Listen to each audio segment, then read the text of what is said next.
Hello viewers, আসসালামু আলাইকুম। আশা করি সকলে অনেক ভালো আছেন। বহুল প্রতীক্ষার পরে বাংলাদেশ বিমান বাহিনীতে আরও একটি নতুন সার্কুলার প্রকাশিত হয়েছে 2025 সালে এসে।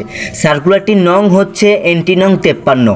এই সার্কুলারটিতে আবেদন করার জন্য আপনার যতটুকু শিক্ষাগত যোগ্যতা লাগবে, আজকের ভিডিওতে আমরা সেই শিক্ষাগত যোগ্যতা নিয়ে আলোচনা করব। ভিউয়ার্স, দেখা যাচ্ছে যে অনেকেই শিক্ষাগত যোগ্যতার কারণে কিন্তু বিভিন্ন সার্কুলারে আবেদন করতে পারে না। তো আমরা আজকের ভিডিও থেকে জানবো আপনার কতটুকু শিক্ষাগত যোগ্যতা হলে আপনি কোন কোন পোস্টে আবেদন করতে পারবেন। ভিউয়ার্স, কথা না বাড়িয়ে চলে যাচ্ছি আমরা মূল ভিডিওতে আমরা যদি একটু বিশ্লেষণ করে দেখি শিক্ষাগত যোগ্যতাটুকু, তাহলে হচ্ছে মাধ্যমিক ও উচ্চ মাধ্যমিক সমমান।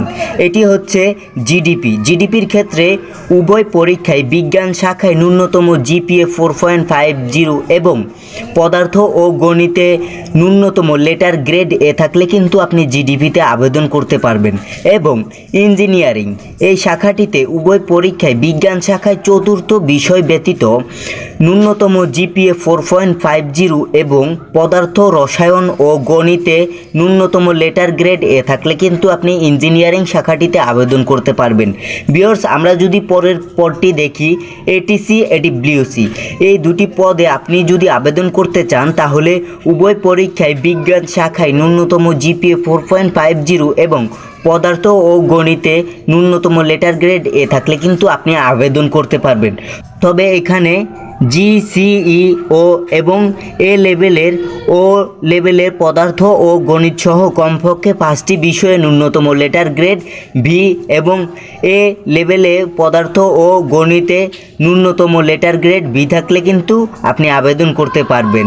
ও লেভেলে পদার্থ রসায়ন ও গণিত সহ কমপক্ষে 5টি বিষয়ে ন্যূনতম লেটার গ্রেড বি এবং এ লেভেলে পদার্থ রসায়ন ও গণিতে ন্যূনতম লেটার গ্রেড বি থাকলে আপনি আবেদন করতে পারবেন ইঞ্জিনিয়ারিংয়ে।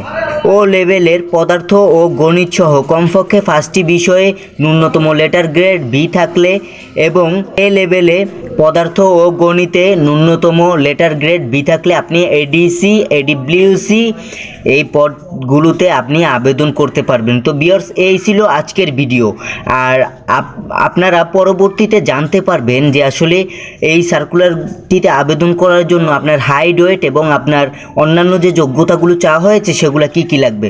তো নেক্সট ভিডিওর জন্য অপেক্ষা করতে থাকুন। সে পর্যন্ত ভালো থাকুন, সুস্থ থাকুন। দেখা হচ্ছে পরে কোনো ভিডিওতে। আল্লাহ হাফেজ।